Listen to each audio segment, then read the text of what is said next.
अस्सलाम वालेकुम एवरीवन, कैसे हैं आप लोग। मैं बिल्कुल ठीक ठाक माशाल्लाह से। उम्मीद है आप भी खैरियत से होंगे, अल्लाह के हिफ्ज़-ओ-मान में होंगे। सो गाइस, अभी सुबह हो चुकी है और मैं सहरी करके सो गई थी और मेरा घर की साफ़ सफाई जो है, क्लीनिंग, वो सब कुछ मैंने कर दी है। और मौसम बहुत ज़्यादा साफ़ है और आज धूप भी निकली हुई है। 2 दिन से धूप बिल्कुल भी नहीं थी, आज धूप निकली है तो काफ़ी गर्म मौसम है। और बस यही है, मैं सोने के उठ गई और अभी थोड़े से काम है। मैंने कपड़े जो मेरे थोड़े बहुत रखे थे वो भी मैंने वॉश कर लिए, बाहर धूप में डाल दिए हैं। और घर की साफ़ सफाई भी हो ही चुकी थी और झाड़ू वगैरह जो मेरा जो काम रहता है घर का, जितनी भी ख़वातीनों का जो काम रहता है, सुबह उठकर घर साफ़ सफाई करना, घर वगैरह ठीक ठाक करना, वही सब कर रही थी। और यहाँ पे कर लिया था। और यहाँ पे सिस्टर जो है वो अपना प्रोजेक्ट वर्क कर रही थी और वो भी उठ चुकी थी, फ्रेशन अप वगैरह हो चुकी थी वो भी, और मैंने भी सब फ्रेशन अप वगैरह मेरा भी हो ही चुका था। और यहाँ पे जो है अम्मी, ज़ोहर का वक्त हो गया था तो अम्मी यहाँ पे नमाज़ वगैरह पढ़ रही थी और यहाँ पे अम्मी नमाज़ पढ़ रही हैं और यहाँ पे कुरान कलाम पाक रखा हुआ है। और अभी नमाज़ पढ़ने के बाद अम्मी कुरान पढ़ती हैं। यहाँ थोड़े से कपड़े रखे हुए थे जो कि मैं बाहर से लेकर आ गई थी और घर साफ़ सुथरा था तो मैंने सोचा क्यों ना एक छोटा सा फिर से क्लिप बना लिया जाए और एक अच्छी सी रेसिपी फिर आपके साथ शेयर की जाए। तो बस यही है। और मैं यहाँ पे अपने घर की साफ़ सफाई करके आपको सबको दिखा रही थी कि मेरा घर बिल्कुल साफ़ हो चुका था। और यहाँ टेबल क्लॉथ मैंने धोकर डाले था, अच्छा नहीं लगता। वो टेबल जो है वो बहुत पुराना टेबल, वो मेरे दादा के टाइम का टेबल था। तो बस यही है, अभी मैं थोड़ी देर में ज़ोहर की नमाज़ पढ़ूँगी और फिर मुझे कुरान पाक भी पढ़ना है। और अभी तो दूसरा अशरा चल रहा है तो मैंने दूसरे अशरे की दुआ भी आपके साथ शेयर की है। तो बस यही है, मैंने आज टाइल्स भी साफ़ किए क्योंकि किचन में थोड़े से टाइल्स में ना मसाले वसाला जो डालते हैं हम लोग और अचानक से जो ऊपर उड़ जाता है ना, वो पूरी टाइल्स में गंदा हो जाता है। तो बस मैंने वो टाइल्स वगैरह भी क्लीन कर दिया था, साफ़ सुथरा था। तो बस यही था, छोटे छोटे जो काम है वो मैं पहले ख़त्म कर देती हूँ करके। और यहाँ पे अदरक लहसुन का बॉक्स भी निकाल के रखा हुआ था क्योंकि अदरक लहसुन मैंने पीस के यहाँ पे रखा हुआ था। मैंने अदरक लहसुन का पेस्ट ये रहा, पीस के रख लिया, अच्छा पीस के रखा है। लाइट गई है और यहाँ पे चने की दाल भी पीस के रखी है, इसके पकोड़े बनाऊंगी और एक पकोड़े बनाऊंगी, उसकी भी रेसिपी मैं आपके साथ शेयर करूंगी। और रात में क्या डिनर में बनाना है वो भी रेसिपी आपके साथ शेयर करूंगी। और उसके लिए भी मैंने मसाला पीस लिया है। और चलिए सस्पेंस नहीं रखते हैं, बस ऐसी ही कुछ है। नॉनवेज तो बिल्कुल भी नहीं है और कुछ अच्छी चीज़ है वो बनाने वाली हूँ। ये बस ये है। और अभी चढ़ाने वाली हूँ मैं चने। तो हमारे घर में सब लाइट मसालों वाले चने खाते हैं तो बस ये है। उसके लिए मैंने एक इतनी बड़ी छोटी प्याज लेती हूँ क्योंकि हमारे यहाँ थोड़े से चने हैं जो कि मैं अफ्तार के सहरी से पहले मैं भिगा के रख देती हूँ। ये रहा।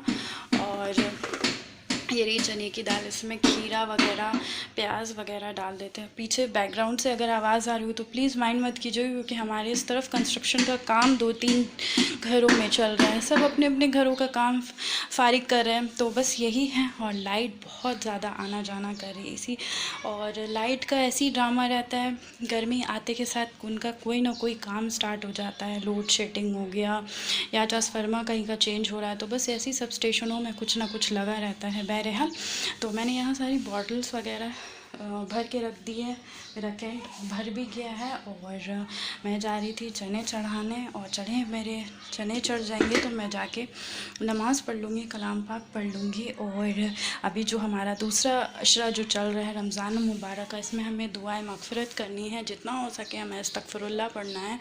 और बस यही है। तो चले मैं फटाफट पहले चने से फ़ारिग हो जाऊं और उसके बाद फिर मुझे नमाज का एहतमाम करना है। और देखती हूँ, हाँ फ्रूट्स आज घर पे नहीं हैं तो फ्रूट्स पापा लेकर आएंगे। और यहाँ पे थोड़े से फ्रूट्स और हैं, केला है और सेब एक है, ये ऑरेंज है। ये ऑरेंज मुझे लग रहा है सही होगा कि नहीं होगा, देख लिया जाएगा क्यों। और बस अम्मी ने कहा पापा को लाने के लिए, तो पापा आते वक्त लेकर आएंगे। और ये जो कपड़ा है अम्मी क्या करती है ना, इसको भिगाकर फ्रूट्स में या वेजिटेबल्स में ढक देती हैं, इससे फ्रेश रहते हैं और ख़राब नहीं होते हैं। और गर्मी थोड़ी हो रही है तो देखिए आज सुबह में ही थोड़ी देर पहले ही अम्मी ने कपड़े को भिगोया था, बिल्कुल लग रहा है ड्राई, ऐसा लग रहा है वो भीगा ही नहीं है।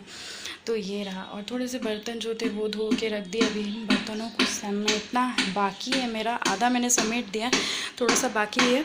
तो चले मैं सबसे पहले चने बना लेती हूँ और उसके बाद मैं आपको ज़ोहर की नमाज़ के बाद मिलती हूँ। यहाँ पे मैंने चने चढ़ा दिए थे, ज़ोहर की नमाज़ वगैरह पढ़ ली और चने में अभी विसिल है। अभी चेक किया तो थोड़ा सा मतलब गले नहीं थे तो चने फिर से रखे हैं। ये सौंफ रखी हुई थी, इसमें मैंने थोड़ी सी धूप लगाने के लिए बाहर ये हुई थोड़ी सी ना, मतलब वो मतलब जैसे नहीं हल्का सा बुरादा टाइप का निकल जाता है, वो शायद सौंफ में धूप चाहिए तो मैंने धूप में लगाने के लिए सौंफ को बाहर रखा हुआ है। और आज मैंने अय्या को बोला कि अय्या बना दो वो क्या बोलते हैं गुलगुले का, मतलब वो जो बैटर होता है वो कैसे घुलता है। तो मैंने उनसे पूछा तो वो खुद बोलने लगे लाओ मैं ही बना देती हूँ। तो यहाँ पे दादी गुलगुले का आटा घोल बना रही थी, ये बैटर बना रही है और यहाँ पे अम्मी बैठी हुई हैं, ये रहा। तो बस यही है, बस जो बड़े जो बूढ़े होते हैं उनके हाथों का जो मज़ा होता है, अय्या के हाथ में, मेरी दादी के हाथ में माशाल्लाह अल्हम्दुलिल्लाह बहुत मज़ा है। और वो कुछ भी ऐसी चीज़ें बनाती है ना वो इतनी ज़्यादा अच्छी बनती है अल्हम्दुलिल्लाह। उनके हाथ की बिरयानी अच्छी है, उनके हाथ का मुझे ये गुलगुले पसंद है, बहुत ऐसी चीज़ें हैं उनके हाथ की मुझे बेइंतहा पसंद है। तो मैंने बोला अय्या यही बना दो। हाँ, आप लोग सोच रहे होंगे मैं अय्या क्यों बोल रही हूँ, क्योंकि मैं अपनी दादी को यही बोलती हूँ, पापा भी वही बोलते हैं तो हम लोग भी वही बोलने लगे। तो हम लोग सब जितने भी कज़न हैं, हम लोग जितने भी भाई बहन, हम लोग सब दादी को यही बोलते हैं। और बस यही है। तो बस मैंने नमाज़ पढ़ ली, अभी कुरान पढ़ा नहीं है, मैंने सोचा पहले नमाज़ पढ़ के पहले चने चेक कर लेती हूँ, फिर गुलगुलों का बना कर रखूँ। उतने में दादी अय्या आ गई तो मैंने उनको दे दिया। तो मैं एक तरह का मैंने उनसे सीख भी लिया और मेरा वो भी काम फिनिश हो गया। अब मैं जा रही हूँ कुरान पढ़ने, उसके बाद फिर मैं आपसे मिलती हूँ कुरान पढ़ने के बाद। और मुझे आपको एक बात ये भी बतानी है। देखें अगर आप लो तो यहाँ मैं दे रही थी चीनी, क्योंकि मीठा शायद कुछ उनको कम लग रहा होगा। और अल्हम्दुलिल्लाह मेरी दादी की भी पूरे रोज़े चल रहे हैं या कि, तो प्लीज़ मेरी दादी के लिए बहुत सारी दुआएं करें। अल्लाह पाक जिनके सर में दादी दादा का साया है, अल्लाह पाक वो क़यामत तक रखें, उनकी लंबी उम्र अता करें। तो हाँ, ये बात बोलनी थी, अगर आप किसी को सदका कुछ कर रहे हो तो आप किसी डिज़र्विंग को दीजिए, जो मजबूर हैं, लाचार हैं, उनको दें, ताकि अल्लाह पाक बहुत सारी हमारे लिए खैर व बरकत अता करे। और जितना हो सके सदक़ा के दे। और क्योंकि सदक़े से ना बड़ी बड़ी आफत बलाएं जो होती हैं वो टल जाती हैं। तो हमें रमज़ान मुबारक में जितना चाहिए हमें सदक़ा करना है, और जितना हो दूसरों को हम मतलब दूसरों को हम कुछ दें, हम जो खा रहे हैं हम वो दें, और हम जो पहन रहे हैं, मैं बहुत ज़्यादा ये सब चीज़ में रहती हूँ। और बट मैं शो नहीं करती इसी वजह से, क्योंकि ये सब चीज़ को शो किया भी नहीं जाता और मुझे अच्छा नहीं लगता है। बहुत से लोग करते हैं बट मैं नहीं करती हूँ। और बस यही है। तो मैं चल रही थी कुरान पढ़ने, उसके बाद फिर मैं आपसे कुरान पढ़ने के बाद मिलती हूँ। मैंने कुरान वगैरह पढ़ के यहाँ पे रख दिया, पंसूरा वगैरह भी जो पढ़ना था वो भी मैं पढ़ चुकी हूँ मैं। और ऐसे मैं चाह रही थी कि थोड़ी देर मैं थोड़ा सा रेस्ट कर लूँ, क्योंकि रोज़े अब अल्हम्दुलिल्लाह जैसे जैसे गुज़र रहे थोड़े से लाइट अब पता चलने लगे हैं। क्योंकि पहले था 13 घंटे का रहता था, अब थोड़ा सा मतलब सहरी का जो वक्त है वो घटता जा रहा है और अफ्तार का जो वक्त है वो बढ़ता जा रहा है। बस यही है। और मैं ऐसे ही बैठी हुई थी, आप सोच रहे हैं मैं फेस नहीं दिखा रही हूँ, तो हाँ जी हाँ, मैंने हिजाब थोड़ा सा, मतलब हिजाब नहीं, जैसे दुपट्टा ओढ़ के रखा हुआ था, और मुझे अच्छा नहीं लगता है विदाउट हिजाब सामने आना। तो मैं बस ऐसे ही कुरान वगैरह पढ़ के अब थोड़ी देर के बाद मैं लगभग वही असर के बाद ही खड़ी होंगी इसके लिए, अफ्तार वगैरह के लिए। और मुझे बहुत शौक़ है ये रमज़ान के वक्त उम्रे पे जाना। और बस अल्लाह से मैं यही दुआ करती रहती हूँ कि अल्लाह पाक मुझे भी जल्द से जल्द अल्लाह पाक अपने घर का दीदार नसीब फरमाए। दुआएं। और मेरी बहुत ख्वाहिश है कि मैं उम्रे पे जाऊं, हज पे जाऊं और मैं अपने वालिदैन को करवाऊं। मेरी ये बहुत दिली ख्वाहिश है। और मैंने मेरा जो चैनल का मतलब मैंने मेरा जो चैनल खोलने का जो इरादा यही बेस पे था कि मैं जल्द से जल्द अल्लाह पाक मुझे उतना काबिल बना दे कि मैं अपने वालिदैन को ख़ुद भी उम्रे पर जाऊं। और रमज़ान मुबारक में उम्रा करना तो बहुत ज़्यादा फ़जीलतों वाला है और मुझे बहुत दिल करता है ऐसा। मैं दूसरों को देखती हूँ तो बस लगता है कि अल्लाह पाक मुझे कब अपने घर पे बुलाएंगे, मेरा कब बुलावा आएगा। बस यही सोचती रहती हूँ। प्लीज़ आप भी मेरे लिए दुआएं करें और जितने भी हमारे मुसलमान, जितने भी हमारे उम्मती लोग हैं, अल्लाह पाक सबको हज उम्रा नसीब फ़रमाए और रमज़ान मुबारक में उम्रा नसीब फ़रमाए। बस यही कर रही हूँ। और आज थोड़ा सा मूड मेरा अपसेट है क्योंकि आज मैंने ख्वाब में अपने दादा को देखा था और माशाल्लाह बहुत चेहरे पे नूर था उनका। वो बहुत नमाज वगैरह में रहते थे, बहुत ज़्यादा नमाज वगैरह में। थोड़ा सा आज उनका मतलब आज उनकी याद आ रही है बहुत ज़्यादा, मैं उनको मिस कर रही हूँ। तो मैंने थोड़ा सा वही कुरान वगैरह पढ़ा, थोड़ा सा कलमा वगैरह मैं उनको पढ़ के बकश रही हूँ कि अल्लाह पाक उन्हें जन्नतुल फिरदौस में आला से आला मकाम हो। और उनके लिए बहुत सारी दुआएं करती हूँ मैं कि अल्लाह पाक उनकी तमाम गुनाहों को माफ़ फरमाए, उन्हें उनकी कब्र में सुकून दे, आफ़ियत दे, ठंडक रखें। बस यही है। तो मैं बस ऐसे ही बैठी हुई थी, मैंने सोचा क्यों ना अपने व्यूवर्स के साथ मैं अपनी ये छोटी सी फीलिंग शेयर करूँ। तो अगर आपकी दुआ रही और अल्लाह का रहम व करम मेरे पे रहे तो मैं भी बहुत जल्द इंशाअल्लाह उम्रे पे जाऊंगी। और बस यही है। थोड़ा सा आज डाउन फील कर रही हूँ बट अल्हम्दुलिल्लाह ठीक है। बस रोज़े का मतलब ही है अल्लाह जितनी हमें रोज़े की थोड़ी बहुत हल्की सी जो मतलब रोज़ा जो लग जाता है हल्का सा, हमें उसमें कसरत से दुआ मांगनी। तो बस मैं वही बैठ के मैं दुआएं मांग रही थी और याद भी कर रही थी अपने मरहूम दादा को। तो बस यही है। और अभी नहीं, थोड़ी देर के बाद मैं जाऊंगी। अभी नहीं, थोड़ी कम से कम 4 बजे की तरफ मैं जाऊंगी। इफ्तार वगैरह की तैयारी कुछ ज़्यादा बनाना नहीं है। और हाँ, जो रेसिपी शेयर करने वाली हूँ वो ज़रूर बताऊंगी क्योंकि फ्रिज में आज मैं जो है, आप सब जानते हो कि मैं जो रेसिपीज़ आपके साथ शेयर करती हूँ वो मेरी जो रेसिपी होती है वो बहुत ईजी रेसिपी होती है और बहुत कम टाइम टेकिंग वाली रेसिपी होती है। आज भी जो रेसिपी मैं आपके साथ शेयर करने वाली वो भी बहुत टाइम टेकिंग है, मतलब बहुत ज़्यादा कम टाइम लगने वाली रेसिपी है, इसमें कोई टाइम टेकिंग नहीं है। तो बस वही है, आलू मटर की सब्ज़ी आपके साथ शेयर करने वाली हूँ क्योंकि नॉनवेज खा के ना थोड़ा बोर हो रहे हैं। और घर में भी पापा कह रहे थे कि नहीं बेटा आज कुछ नॉनवेज मत बनाओ। तो मैंने सोचा हाँ, फ्रिज में मटर तो पड़े हुए हैं तो चले। उस दिन मटर का पुलाव और चिकन का सालन बनाया था तो बस वो थोड़े से मटर रख के मैंने सोचा क्यों ना मटर का आलू मटर की सब्ज़ी बना लूँ और वही खा लेंगे। और रोटियां बना लूँगी, चावल जिसका दिल करेगा वो बना लूँगी। और इफ्तार में वही गुलगुले हैं और चने की दाल की जो मैंने पीस के रखी हुई उसकी पकौड़ियाँ बना लूँगी। चने हैं, यही सब है, फ्रूट्स है। फिर देखिए कुछ अगर लास्ट मिनट में कुछ दिल कर जाएगा तो वो अलग बना लिया जाएगा। तो बस यही है गाइज़। तो अब मैं आपको इफ्तार के वक्त मिलूँगी और मुझसे कुछ भी गलती होती है गाइज़ तो प्लीज़ मुझे माफ़ कीजिएगा और प्लीज़ मुझे सपोर्ट करें। मुझे और मेरी फैमिली को आपकी दुआओं की बहुत ज़्यादा ज़रूरत है, मुझे दुआओं में याद रखें। तो बस मैं अभी आपसे बहुत जल्द इंशाल्लाह मिलूँगी इफ्तार के टाइम। अभी 4 बज गए हैं, 4:15 हो रहे हैं। अभी थोड़ी देर में असर की अज़ान हो जाएगी। मैंने सोचा उससे पहले मैं आपको आलू मटर की रेसिपी दिखा दूं। तो ये रखा मेरे कुकर में, मैंने थोड़ा सा ऑयल डाला है और यहाँ पे मैंने मसाले जो लिए हैं वो मैं आपको दिखा देती हूँ। एक तेज़पत्ता मैंने लिया है और हल्दी 1 चम्मच ली है और धनिया पाउडर 2 चम्मच लिया है, लाल मिर्च पाउडर 1 चम्मच लिया है, नमक टेस्ट अकॉर्डिंग डाला है और अदरक लहसुन और प्याज जो है, अदरक लहसुन आप 2 टीस्पून ले लें।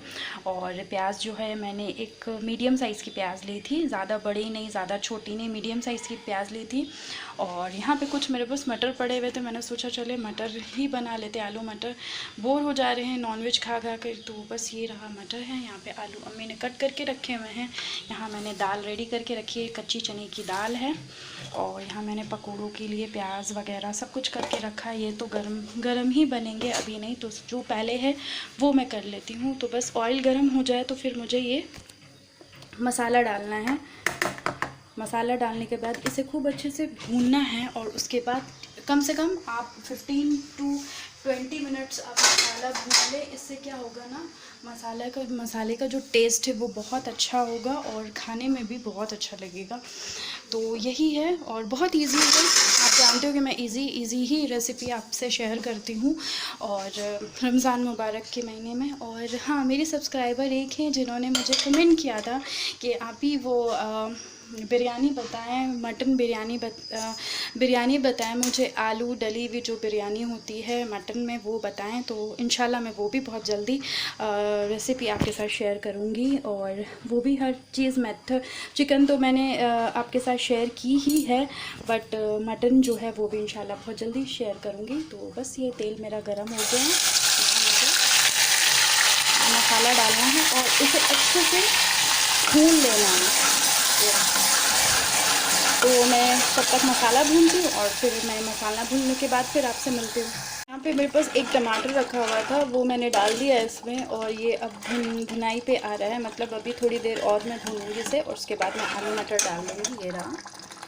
और हमारे किचन में ना एकदम मतलब इतने टाइम ना पूरी धूप, क्योंकि जो सूरज है वो इस तरफ डूबता हुआ रहता है, तो इस तरफ ना पूरी धूप किचन की तरफ आती है और इससे थोड़े से गर्मी का एहसास होता है। तो यहाँ पे हम ऐसी जाली लगा देते हैं, क्योंकि हमारे यहाँ चिमनी नहीं है ना, तो ये लगा देते हैं। तो जितनी भी मतलब एग्जॉस्ट होगी वो बाहर निकल जाएगी। और हमारा जो एग्जॉस्ट फ़ैन है ये रहा, वो भी ख़राब हो गया है और वक्त भी नहीं मिलता है पापा को उसे ठीक करवाने का। और बस तो ये खोल देते हैं हवा, थोड़ी हवा भी आती है और धूप भी आती है, तो इससे थोड़ा सा गर्मी का एहसास होता है। तो इसीलिए मैं जल्दी सुबह के वक्त ही जो काम है वो ख़त्म कर देती हूँ और इतने टाइम में सब्ज़ी जो भी है, सालन है वगैरह, इतने ही टाइम बना सकती हूँ। क्योंकि ज़्यादा पहले बना लेने से ना ख़राब होने का भी चांसेस होता है, क्योंकि वो जो सब्ज़ी मैं बनाती हूँ वो सहरी तक चले, तो ऐसा ही रहता है ना। तो अगर पहले बना लेंगे तो ख़राब होने का चांस रहता है, तो इसीलिए मुझे लेट से ही बनाना पड़ता है। तो बस मैं यहाँ पे ये मसाला भून रही थी और अभी तक पापा का कोई फ़ोन नहीं आया है, तो अम्मी ने ऐसे उनको रिमाइंड करा दिया था कि घर में फ्रूट्स ख़त्म हो गए हैं। और ये है, बस फ्रूट्स ख़त्म है, फ्रूट्स लेकर आने हैं। खजूर है ही और शरबत तो थोड़ा सा एहसास हो रहा है, क्योंकि घर पे थोड़ा ना पापा ने वो स्लाइस ला कर रखा हुआ, तो स्लाइस है घर पे, तो वही ले लेंगे।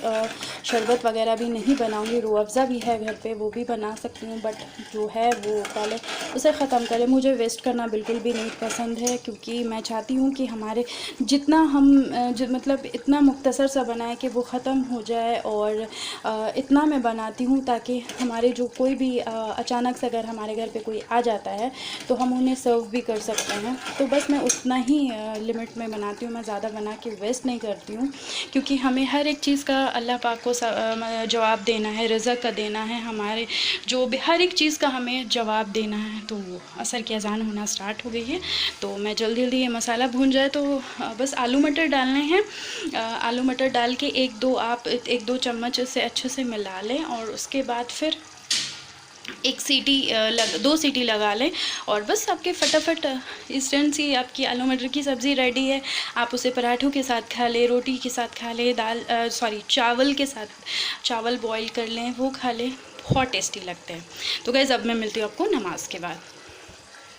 तो गाइस ये है मेरी सालन का फ़ाइनल लुक। और यहाँ पे पापा फ्रूट्स लेकर आ गए थे, तो सिस्टर फ्रूट्स कट कर रही थी, मैंने प्लेट्स निकाल दिए। वहाँ तरबूज रेडी हो गए कट कर, सारे फ्रूट्स निकल चुके हैं और मेरा काम आधा हो ही गया था, सिर्फ पकोड़े रह गए थे फ्राई करने के लिए। और इतने टाइम से ना टाइम बहुत जल्दी घटने लगता है और बस लगता है कि जल्दी सारा काम टाइम पे हो जाए तो अच्छा है। तो बस यही है कि फ्रूट्स कट करना अपना गाइस यहाँ पे जल्दी जल्दी मैं पकौड़े फ्राई कर रही थी। ये रहे गुलगुले पहले फ्राई करके रख दिए थे क्योंकि मीठा था, और उसके बाद मैंने पकौड़े फ्राई करना स्टार्ट कर दिया था, और टाइम बहुत ज़्यादा कम था तो मैंने और दूसरे पकौड़े नहीं बनाए। अम्मी ने बोला जो है जितना है उतना काफ़ी है, क्योंकि टाइम भी मतलब बहुत टाइम भी बहुत कम था मेरे पास, और मैं जल्दी जल्दी सारा काम फिनिश कर रही थी।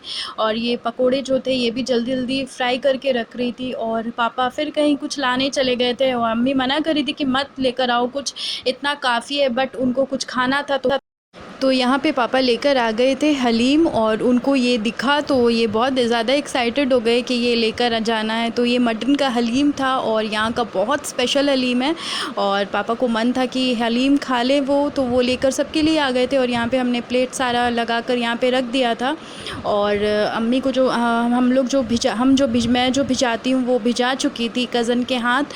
तो बस यही था, और हम लोग प्लेट्स रख चुके थे, और अम्मी जल्दी जल्दी हलीम भी लेकर आ रही थी, और उसके बाद हम लोग फिर दुआ में बैठते और ढेर सारी दुआ करते। और इस वक्त की जो दुआ होती है वो अल्लाह बहुत जल्दी, यहाँ पे हम लोग सब दुआ मांग रहे थे, और सारी अफ्तार रेडी थी। और इस वक्त जितनी भी दुआएं हमें करनी है, हमें सबके लिए दुआएं मगफ़िरत करनी है। हमें इस वक्त सबसे स्पेशली हमें अपने फ़िलिस्तीनी भाई बहनों के लिए दुआ करनी है कि उनकी जो तमाम परेशानियां दूर हों, और जो परेशानियों में अल्लाह पाक उन सब की परेशानियों को दूर करे, और जिनकी जो हाजतें हैं अल्लाह पाक ये बरकत के महीने में सब की हाजत। गाइस यहाँ पे हम अफ्तार से फ़ारिग हो गए, और नमाज़ वगैरह भी पढ़ ली मगरिब की। तो यहाँ पे चाय बन रही थी, और सारे बर्तन भी मैंने धो के रख दिए थे, और यहाँ का जो सामान था वो सब कुछ ला के धो धा के रख दिया था। और इतने टाइम थोड़ा सुकून मिलता है, और फैमिली के साथ बैठने में बहुत अच्छा लगता है। तो बस यही था आज का व्लॉग, और होप आपको पसंद आया होगा, और मुझे मेरी फैमिली को अपनी दुआओं में याद रखें। इंशाल्लाह फिर बहुत जल्द मुलाकात होगी नए व्लॉग के, तब तक के लिए अल्लाह हाफ़िज़।